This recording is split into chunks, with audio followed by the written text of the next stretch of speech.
Gender norms are so ingrained in our DNA that we think this is how a girl should be, this is how a boy should be. It limits both parties in enjoying life. Threats coming, there is non-consensual sharing of images, private images, doxing. The person who is carrying the phone is the person who is vulnerable. Rest of the family living in the other rooms can't help it. An online a picture or a video being put out there is longer lasting, and very often you can't retract. There is no way you can stop the sharing of that video. When we come to law enforcement, the first questions are, why did you send the image? Image sharing kind of situation, it is the person who ultimately is the one who has to protect herself. So she sets a bound. The girl must understand that this is not a question of not trusting, it is trusting but up to this. When it's a boyfriend, yes, you may be able to draw that line. Yes. But then when you say it's your husband, yes, and that trust is your way beyond that. Way beyond that.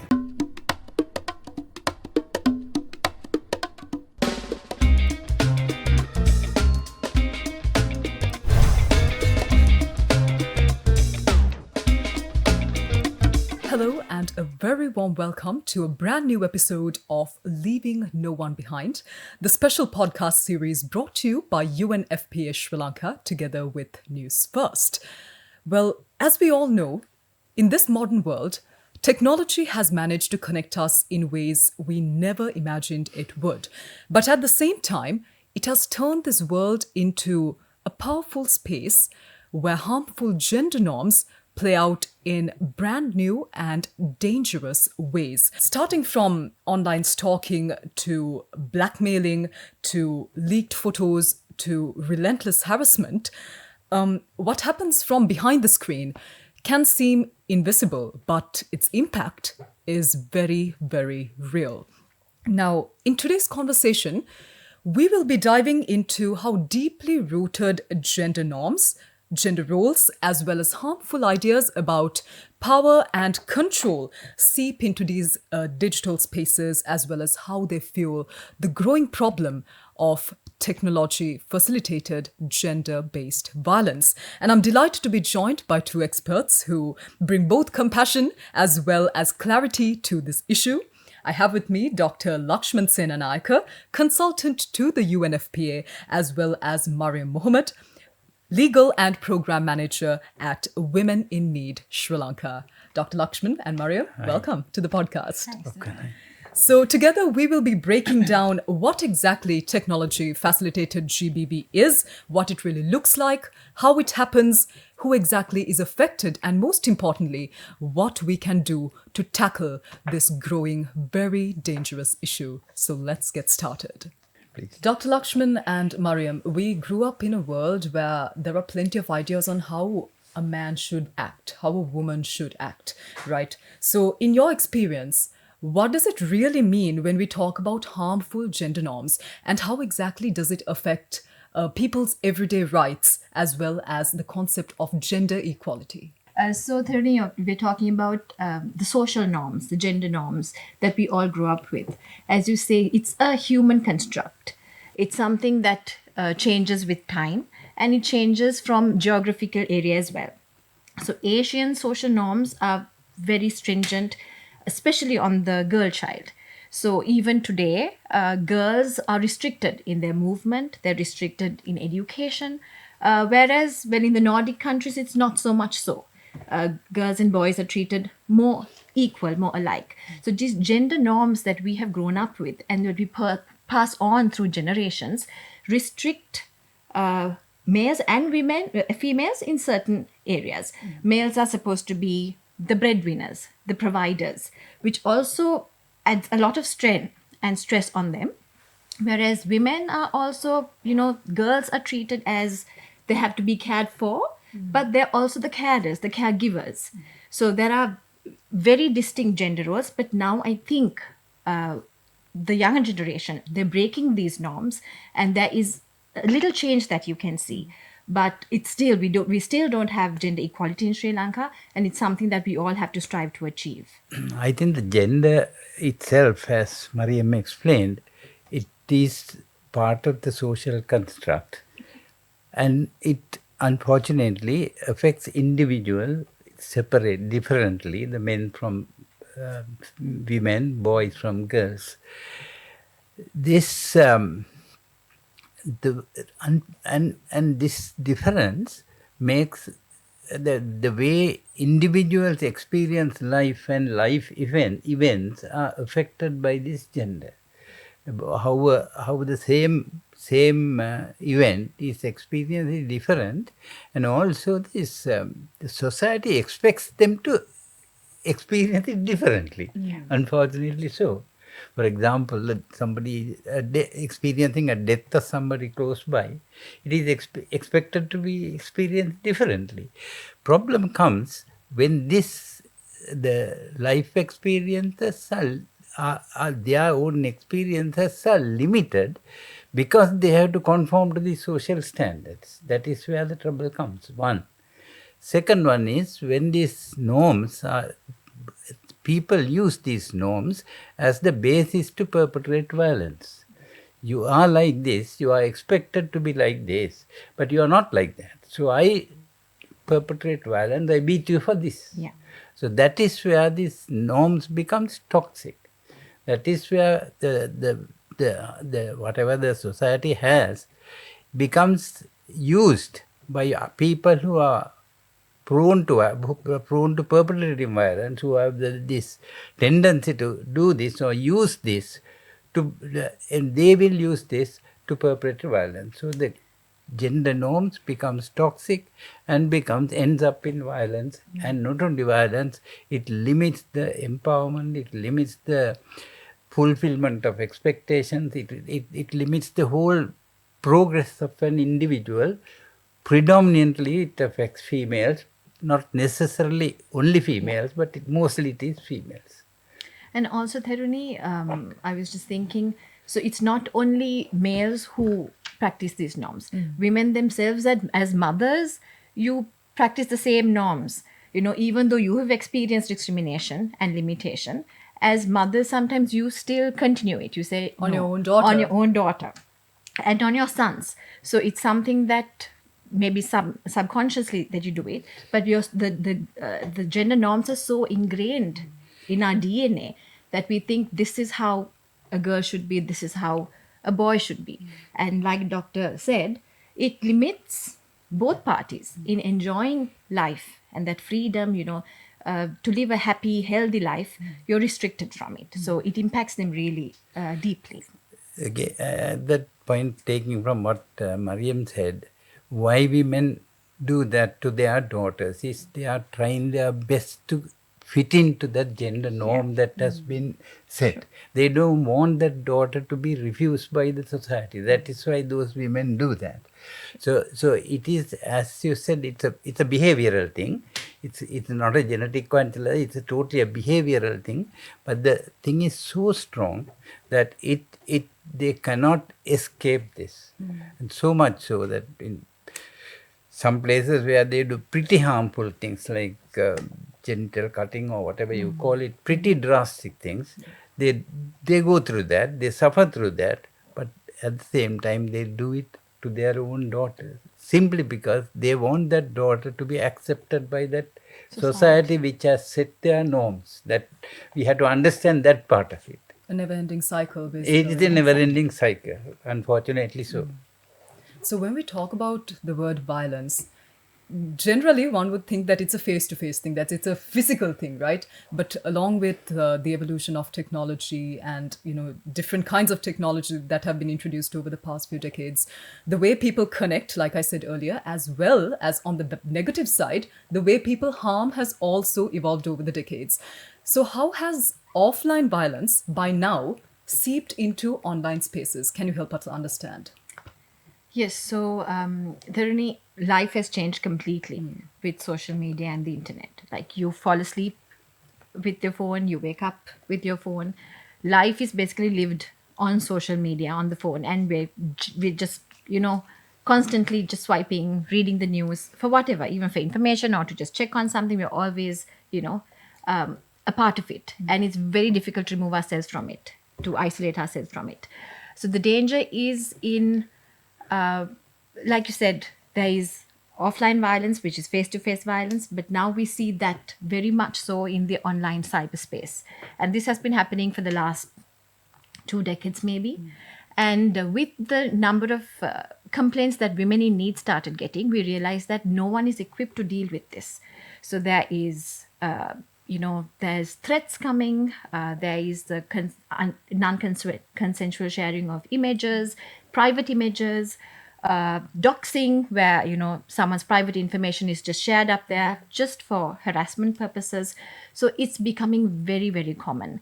And this, I think, is to do with that entitlement that people tend to have, and also the anonymity, because it's so difficult now to, the police would take days, months to figure out, okay, where this is coming from, who is behind this profile, because a person can have an unlimited number of profiles, and they are not vetted. You can say whatever you want, and you can remove the profile. You can create closed groups. No one knows what's happening. So the anonymity and the fact that there is no accountability, I think, contributes a lot to the fact that there is so much online violence. I think when we talk about this subject, we talk about saying that this is the new face of an old enemy. That is how you look at this. The enemy is the same. Enemy is the gender-based violence that is behind this, the gender norms and all that kind of thing, but we have a different face. And this particular kind of thing we are seeing is much, much more dangerous, much, much more pervasive, and much, much more accessible, and we are more vulnerable on this one. That is the difference. Also, this offline and online violence, we talk as two different subjects, but fair amount of time, I think it's fair amount of time, they coexist in the same two people. It happens to the violence on the physical violence, and that within that relationship goes on. At the same time, the cyber violence also goes. So we are not talking about two different things. It is the same thing, but it's from a different modality. The difference is that it is so much so that the perpetrator can reach your bedroom, reach your bed without any difficulty. Any other perpetrator on the other kind of violence that we talk about, he finds that so many barriers to reach you. But here you are carrying the thing which itself makes you vulnerable. So it is this technology thing, it is a very, very serious issue. It's very, very close. It's very, very personal. And the ways of preventing this is totally different from ways of preventing the normal physical violence and other things. I think we need to understand that, everybody, and also the person who is carrying the phone is the person who is vulnerable. Rest of the family living in the other rooms can't help them. So the prevention comes by empowering the person, individual, to prevent themselves.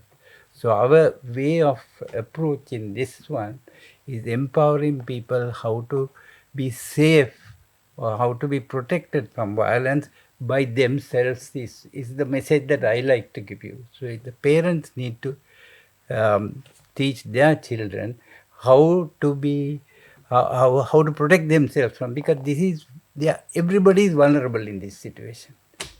So that is the tragedy of this issue.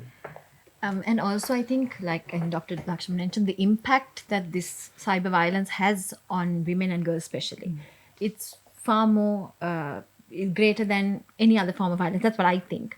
Because even when I mean, not that I can simplify any form of violence, for example, domestic violence, the impact is still huge.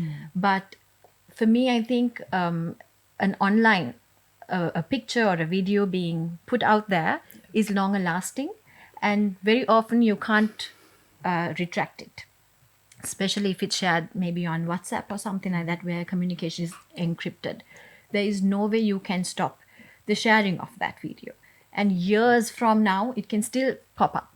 So the psychological impact it can have on a girl or a woman in particular, again, because of the social norms, it affects more the woman than a man. Though, it is a perpetrator who has betrayed your trust and shared the image or the video, it is still not him that is looked at as a perpetrator or that he has betrayed, but it is more her, because she has engaged in whatever the act and she has sent certain pictures. It is still she who is blamed. So even when we come to law enforcement, the first questions are, why did you send the image? Yes. Why are you doing that? And we have tried our best. I mean, it's a very natural thing to do. Even we're like, oh my gosh, why did you do it?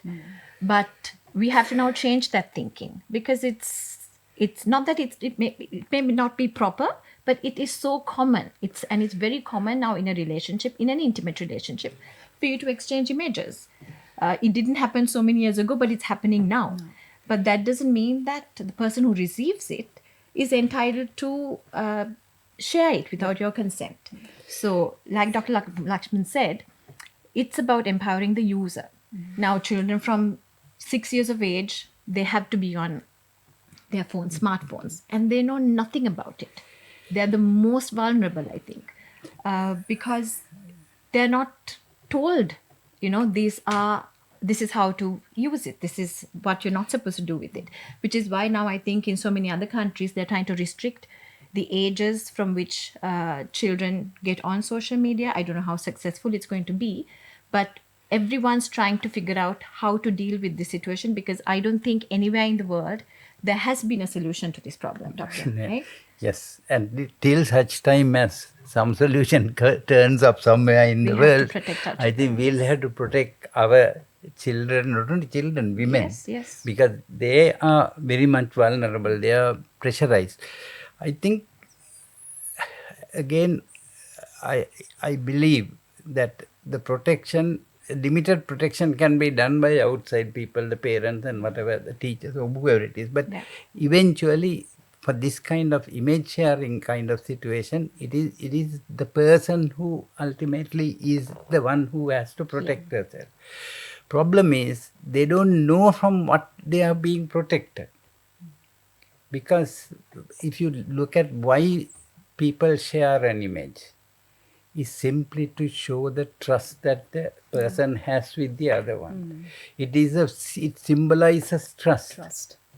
And within a relationship, it's absolutely normal for a person to show trust, and the other person expects it. Other person sometimes coerces that to get that trust. So that person sends the photograph or whatever as a way of showing trust, love, whatever that is. For the other person, it becomes a trophy. It's a trophy. I managed to get it. I managed to get it. He's so entitled to it. When you get a trophy, what do you do? Show it off. You show it off. You keep it on the sitting room to show it off. So he shows it off. And then the trouble comes either from him or another person who starts doing that. So where do we stop this? The girl has to have to know why that this is. So she sets a boundary. She trusts him to this extent, she trusts him to this level, not beyond that. So for that, the girl must understand that it is not a question of not trusting, it is trusting but up to this. So it is very important for us to talk to the younger generation or the children or whoever it is, talk frankly about it and say, this is what the situation is, and this is where you set your own boundaries. We are not there to set it when he asks for the image. You are the one who is going to stop it. But then you get instances where husbands use images of their wives. Yes. And we've had a number of complaints of that sort, but it happens within marriages. So maybe she doesn't want to get out of marriage because she can't get out. That's the usual case of domestic violence. Maybe you're not always financially dependent, but that concept of marriage is such that you feel you have to be in the marriage. But she is subject to so much violence, and now this has gone to the next level of going online, where she's supposed to portray herself online, show herself live, undressed. So when you talk of relationships, doctor, I mean, when it's a boyfriend, yes, you may be able to draw that line. Yes. But then when you say it's your husband, Yes. and that trust is your way beyond that. way beyond that. Yes. So if you can't trust your husband, Yes, then think I mean, it What's the point, right? exactly. yes, but So it becomes classical domestic violence. exactly. Then of course Exactly. you have the provision of going for the Prevention of Definitely. Domestic Yes. Violence Yes. Act, on which you can prevent this kind of thing. I mean, you need to reach that point at some Yes. point if in situations I like know. that. I mean, yes, that's the easiest. I mean, that's the law. You have Theory- the law. theory at least. Theory at least. But practically, Practically, to it go is- for the protection order, women are always, they always think twice. Yes, But this is the reality as it is now. yes, it is. So all this time we basically were getting to the topic of discussion today, right? So technology facilitated gender-based violence. To someone who may not have heard this term, it sounds quite technical. Can you help us break down this term? And I know we just talked about how it's seen in real life and all that, but can you help us break down the technicalities here? What exactly comes under tech facilitated gender-based violence? So we're talking about the violence that takes place anywhere online or through your smartphones. That's just a very basic definition. You can call it cyber harassment. So it's basically cyber stalking. You have, like I said, there is blackmailing, there's revenge pornography, doxing, the fake profiling, impersonation. So many things, and many more things being added as we speak, because it's developing so fast. Even with AI at Even this with point. AI. Now there is so much AI, it's so difficult for even us to identify, like, is this real? Because you can just, type in a command and then it gives out an image, maybe with someone, a celebrity or something like that. And even celebrities have undergone these huge issues with AI. I think Taylor Swift Taylor went through. Swift did, yes. And she had to use her pressure to take it down. But that kind of clout is not available to everyone. Not everyone is that influential, Exactly. right? It doesn't, I mean, it really doesn't matter to people. So, but the impact it has on the individual is so vast. And women are most often suicidal when it comes to, issues like this, because it's their character, it's it's a lot. It's, again, the social stigma that they have to face with issues like that. I think the problem with the technology facilitated GBV or violence is that the technology evolves so rapidly. And by the time you settle one, the technology has moved much further. That is the problem why the governments find it so difficult, not only Sri Lankan government, all governments I don't find think it globally difficult there is a solution address anywhere. because it is going on. It's tough to keep up with it. Basically, it is the user ultimately who ends up preventing. So we need to inform, we need to make people understand, because most of the people, at least some of the farm people, they use the phone but they don't know much about the dangers or the problems or whatever that is. So and nearly everyone is using a phone now, and most of them are smartphones. Yes. So it is a very tricky situation actually. It is. Can we also talk about how common technology facilitated gender based violence is in the context of Sri Lanka? And beyond the numbers, going beyond the numbers, is there something else that we still have failed to see as a society in order to put an end to this? So numbers-wise, Thiruni, women needed a research in 2019, if I'm not mistaken, because we want to see the prevalence of tech-facilitated violence against women. And in that, we found that 1 in every 5 person knew someone who had been harassed online. And this was so many years ago, but now I think it has rapidly increased. Last year, we had a total number of, I think, 100 odd complaints just for the year. But I must say, WIN doesn't get all tech complaints. But whatever we get, we refer to either the Women's Bureau, the cyber branch, or to CERT, because what women mostly want is for this picture or the video to be taken down. And then we provide the counseling and, give them legal support as well. So numbers-wise, I don't think women even complain because of the threat, the blackmail. So I don't know if the police has sufficient data, But the numbers are definitely drastic. I think we saw an increase of tech facilitated violence during COVID-19 with the increase of domestic violence also.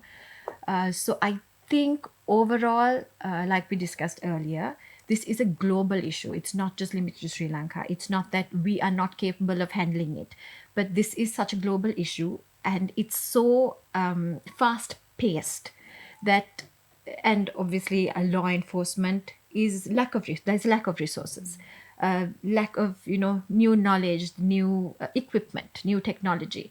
So it's difficult for us to keep to that pace. But I think we have undergone lots of trainings. I think some investments are being made to the Women and Child Bureau as well, and the CID Cyber Crimes Unit, but it is still not sufficient. So we're hoping that the government will pay attention to this issue of tech facilitated violence and do what is needed. I think definitely they have done a lot. They are moving forward, Yes. but there's such a vast area. There's so much to be done, and particularly getting the information two areas. One is getting the information and capacitating the service providers, so like the police, like the health, and there are other organizations. Second, that is one way. Then other one is addressing the public awareness on these problems is like they talk about the problem like there's an issue, so don't let the children have the phone or something like that, or that Yeah. kind of Yeah. that kind of that's not what is needed. What is needed is actually everybody going to use a phone. It has become a part of life. We can't live without a phone. You at can't this live point. without a phone, and every phone has its connection. Yes. So you cannot you can limit to some extent, but it needs to be, the person needs to be. It's like having a knife at home. Yes. The children use a knife, adults knife. Then there are knives, but you need to know about it. Here also it's the same. So I think it is very, very important that IT the subject is there in the schools. They can talk about safety, how to use it, how to avoid this trouble, how to avoid those children learn. Yeah. Once if they are taught in the way that they can accept, they will accept. So I think that is where we can do a lot. So when we look at these numbers that you just spoke about, or maybe even globally, are there any social groups that are particularly more vulnerable to TFGBV? For example, do we see patterns when it comes to age or gender identity or maybe even socioeconomic status? Is there any pattern that we can see here? I think first statement I would like to make is everybody is vulnerable. I think I would like to stress on that before talking about vulnerable groups. So the moment we talk about vulnerable groups, other people feel safe. I don't want that. No one is safe. No one is safe. So I think the first statement is that anybody who uses a phone is vulnerable. So everybody needs to take precautions. Some people may be more vulnerable, as you said, particularly the younger people who are using this, people who are with different other gender identities and sexual orientations, and the people who move into the urban areas from other areas and sort of newly. There's a lot of internal migration going on at the moment for employment and things like that. So there are certain groups like that. But I think if you want to reduce this, prevent this, it should be a national level, or rather, everybody should be covered in this awareness thing. That is how I would. Yeah, I'd say. agree, Tharuni. So you can't really say this is one section of community that is vulnerable. But because we work most with women and girls, we know how vulnerable women are, again, because of, again, social stigma and the norms that we're dealing with, right? Because you see a picture of a naked girl on social media, and then you see a picture of a naked boy, you will ignore the boy and say, my gosh, there's a picture of this naked girl. What do? You tend to ignore the boys. So that's why they say that, abuse the men and boys suffer is kind of, ignored, because you give so much prominence to the women and girls. But everyone is vulnerable. And but the thing is, like I said, there are children who use social media, who use phones. So they are more vulnerable because they are not, we discussed earlier, they're not taught. It's like driving a vehicle. You have to be taught how to drive. You're just given this phone at 5 or 6 years of age, just say join your online class, and there's so much you're exposed to, right? And your little mind, I mean, we can't control ourselves. We're so addicted to this device, right? From gaming to just browsing. So how can a child at that age tell herself or himself that this is what I'm supposed to do? So at the same time, it's not only using the user of a phone. Mothers or fathers, they'd sometimes click pictures of their children and just put it out there on social media. And we have seen groups that have been created where people comment of what they want to do to these children.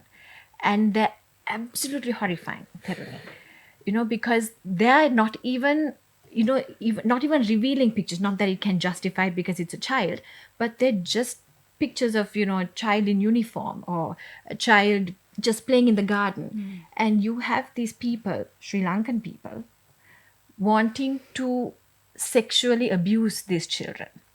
And they type it out.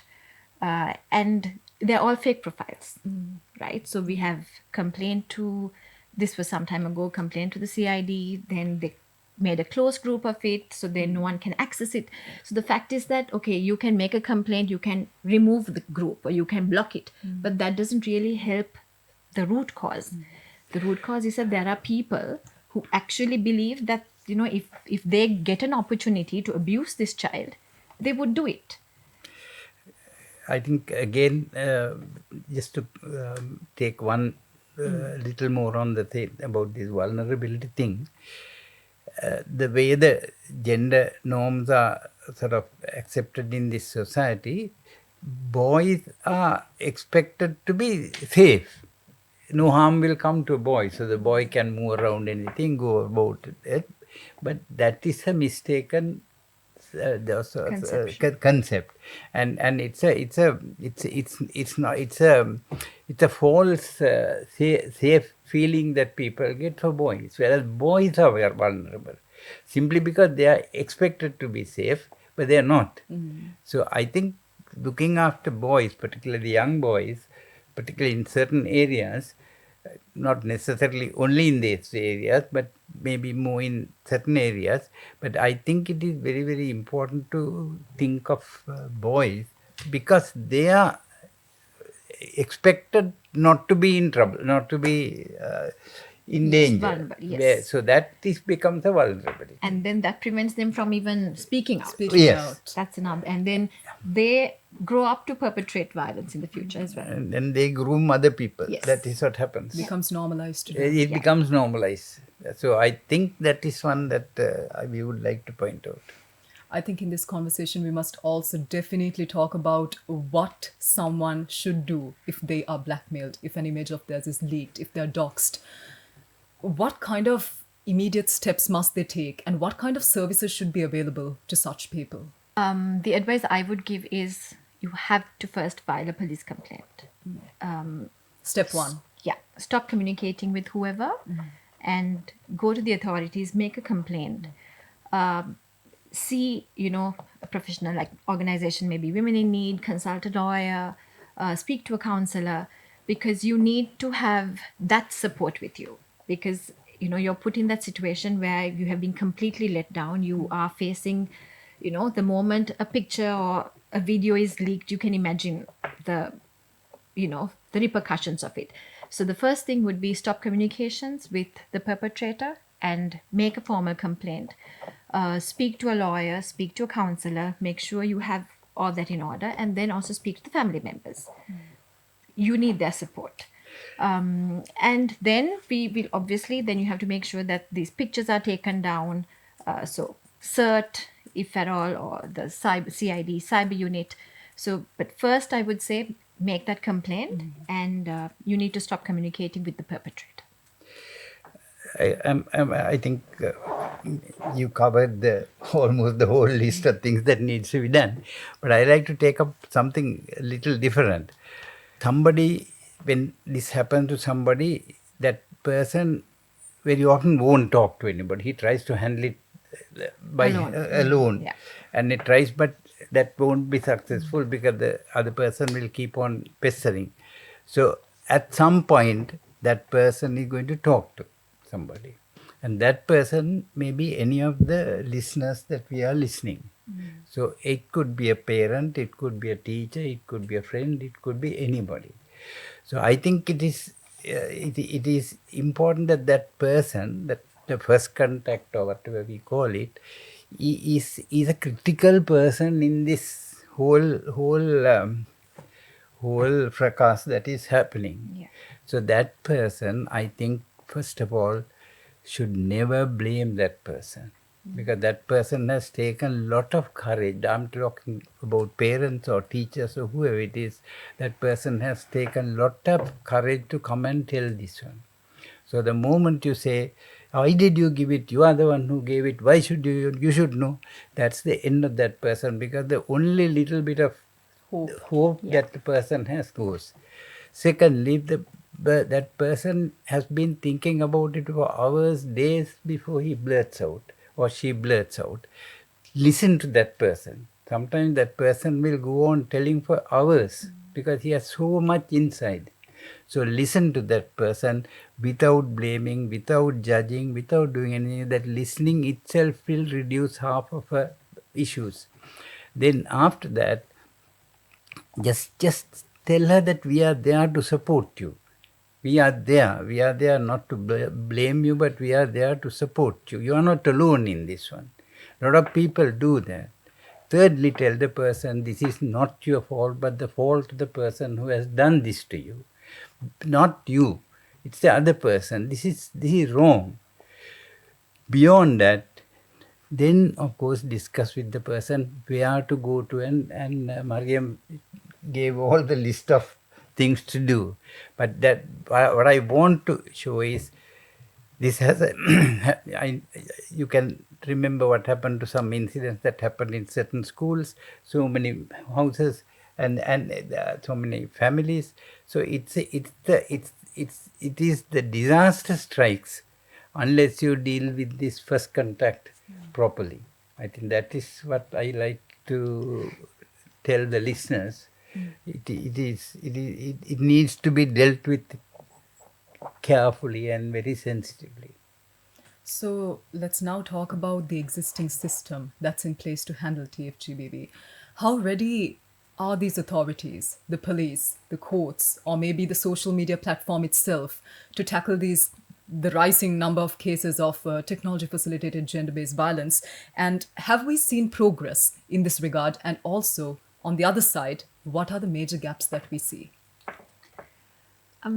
So when I talk of the social media, the platforms itself, I think there are certain, Community guidelines. Community guidelines. Yeah. So very often, if you say that your profile has been, there's a fake profile or the comment is causing harassment, generally you'll come back and say it doesn't violate its guidelines. That's a general thing. But you have to keep complaining, and then I think they take some action. But apart from that, we work very closely with the Police, Women and Child Bureau, and we've been working on this particular area for quite some time now. And we have seen improvement. Thirdly, we've seen sensitivity, because that is what is most important. The fact that when you go to make that complaint, you don't go the first time. As it happens, people never go, right? Like Doctor said, it takes a lot of courage for you to go. But when it comes to tech, I think women are a bit more proactive because it's so widespreading and, it's so quick that the first thing they want to do is go to CERT and say, look, take this down. And then you want to go to the police and make a complaint and say, look, get him to stop. So that way, I think now the police is a little more sensitive. And also, some time ago, before we did this, we did a standard operating procedure for the police on how to tackle this issue. We did it with Hans and Ermiza, attorney at law, with their expertise. So this document made it possible for the police also to understand how we're supposed to deal with, like evidence. Usually when you get that image, you're like, oh my God, look, she's naked. She has shared this with this. So, but with time, I think, and with the number of complaints that are coming in, they've also understood that this has to be handled professionally with confidentiality and sensitivity. So they are treated with slightly high priority now. And I must say that DIG Renuka has given, I think, good guidance and direction to the department. And they're a bit more sensitive now and proactive. But also at the same time, I've realized that we take extra care with our clients. So we always give a call, or we send a counselor or a social worker with the client to see, okay, what is happening? Has the complaint been made properly? Has the perpetrator been called? So we also ensure that the system is working proper. But a lot more has to be done. Like I said, they are very under-resourced. I think UNFPA and UNDP in particular have been supporting the police, which we have to admire. But a lot more has to be done in terms of resources, because when you think of the rural areas, violence still happens there. Even online violence, even in the most remote schools in Sri Lanka, this happens. And they have no access to legal services, legal support, legal advice, and to the police. So we have to equip all police stations in Sri Lanka, all police officers in Sri Lanka, and empower them to be able to deal with these issues, so that they can actually help women and girls and anyone with this issue all over, and not just in selected areas. I think it is also the key issue with these people who suffer from this situation is that they need somebody to talk to, and very difficult. Their normal environment, normal groups to discuss this. Hotlines are the best at this situation. The hotline is a situation where they are very free to talk about it. There are a number of hotlines available. WIN hotline is the one that have been there for a long time. Mm-hmm. And there is a health ministry hotline called Mitrupiyasa hotline. I can't remember the number, but it's available on the web. Then there is one on National Institute of Mental Health, NIMH. Also there is a hotline. There is a hotline attached to, managed by Women Development Corporation, I think, no, in Kandy. WDC. There are at least 5 or 6. And most of them are trained to talk to these people and help them out of the immediate emotional crisis that they have come to. Also to direct and to the appropriate places and numbers. So I think we must start using this. The people who get into trouble, or at least have this kind of issue, must start using, because they have phones. That is why the whole thing is we are in technology era.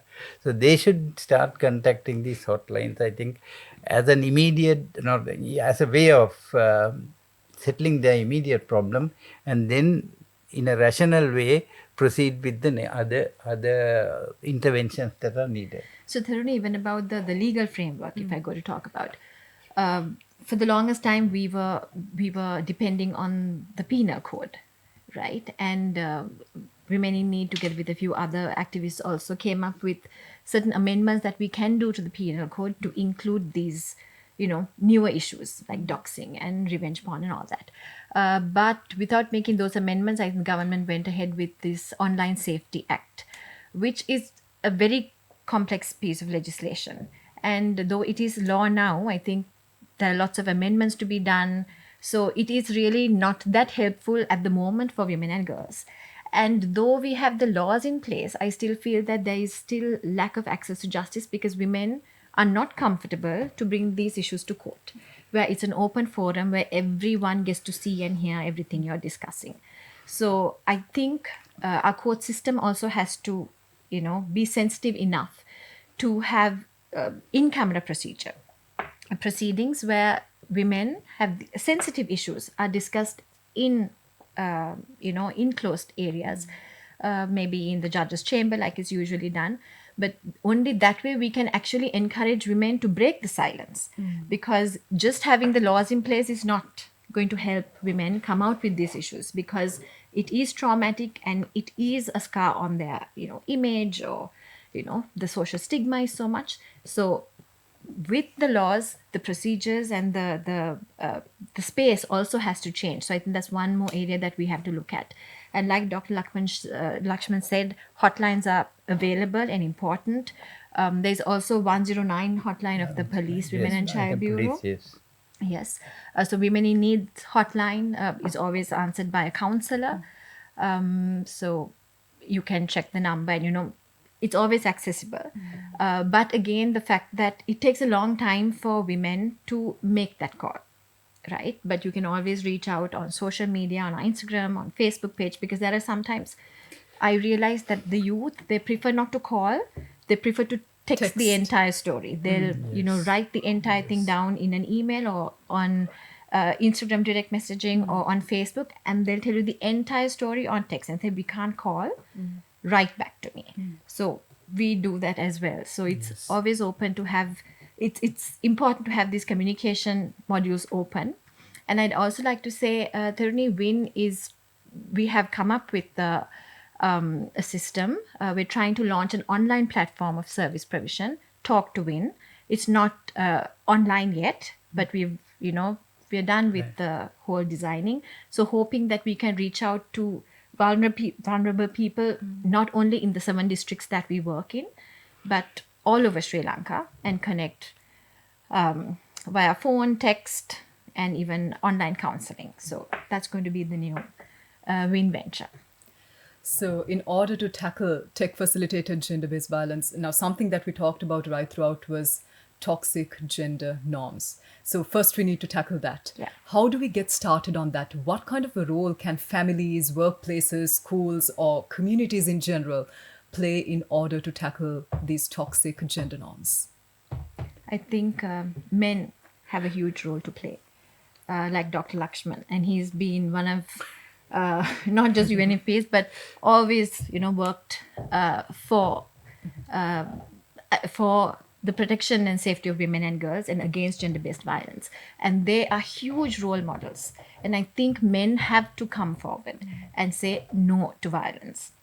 Because, we have worked with numbers of governments and politicians and policymakers, and we've always wanted a male figure to just come forward and say that you will not tolerate violence against women, but no one has so far come up to make a statement, even, not even an IGP, which I think is so important, because violence is on a high right now. There is so much violence you hear on a daily basis, and I don't see anyone doing much about it. Yes, you have to start in schools, you have to start at home. Like I've said before, Tharuni, it's about the gender norms. It's, parents practice it, you pass it down generations. But things are changing now. Women and girls can't be locked up and told to suffer the way they did so many years ago. Children are very vocal now. They are more independent now. So, but at the same time, I think we have to focus on certain values like consent, kindness, understanding, respect. Those values have to be ingrained in the younger society, the younger generation, not only at home, but in schools and also in workplaces. Workplace ethics have to be put in place. There has to be systems against harassment at workplaces and other places. And I think we are getting there. But we just have to make sure that we give prominence to these values which are important. I would like to add a different connotation to what we have been discussing so far. When we say 1 in 5 people abuse,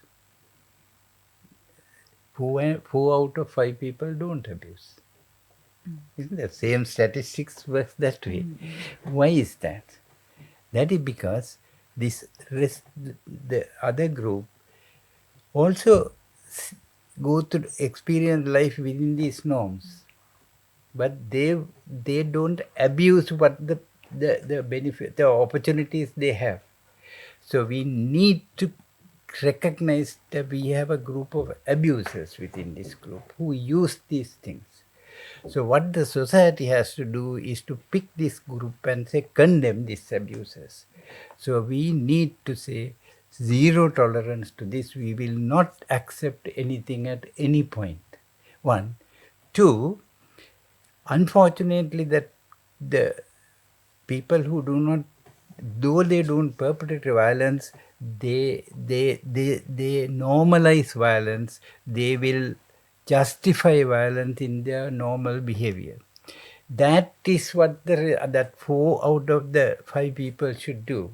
When somebody comes and says this person was raped or something like that, or abused or something like that, they will immediately say, this girl must have gone in the night, this girl must have done something, this should have been the dress, this should, all that they are not abusers, but they justify that abuse and by the other people.